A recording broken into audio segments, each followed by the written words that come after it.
একটি বিশেষ রাজনৈতিক দল ভোটারদের এনআইডি এবং বিকাশ নম্বর নিচ্ছে এমন অভিযোগ করেছে বাংলাদেশ জাতীয়তাবাদী দল বিএনপি।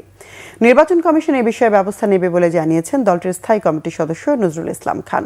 এছাড়া মনোনয়ন ফিরে পেতে দ্বৈত নাগরিকত্ব বাতিলের পর নিয়ম নীতির বাইরে গিয়ে মাঠ পর্যায়ে রিটার্নিং কর্মকর্তারা যেন কোনো জটিলতা সৃষ্টি না করে সে বিষয়ে নির্বাচন কমিশনের প্রতি আহ্বান জানিয়েছেন তিনি।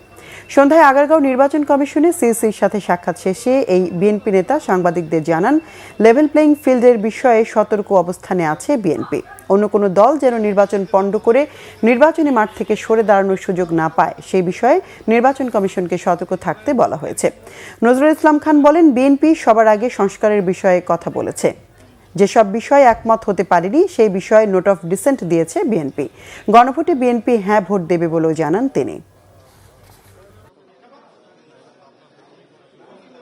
একটি বিশেষ রাজনৈতিক দল তারা আমাদের ভোটারদের কাছে বিভিন্ন এলাকায় সারা দেশেই প্রায় তারা তাদের ভোটার আইডি কার্ড, তাদের এনআইডি কার্ড, তাদের মোবাইল নাম্বার এগুলো সংগ্রহ করছে।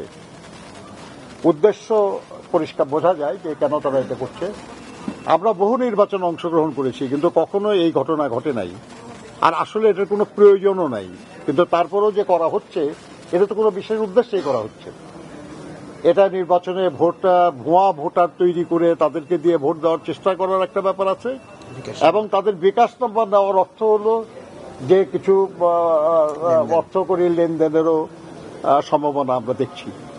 আমরা এই ব্যাপারে তাদেরকে ব্যবস্থা নেওয়ার জন্য বলেছি, কারণ এটা নির্বাচন কমিশনের দেখার বিষয়। তারা বলেছেন তারা এই ব্যাপারে প্রয়োজনীয় ব্যবস্থা গ্রহণ করবেন।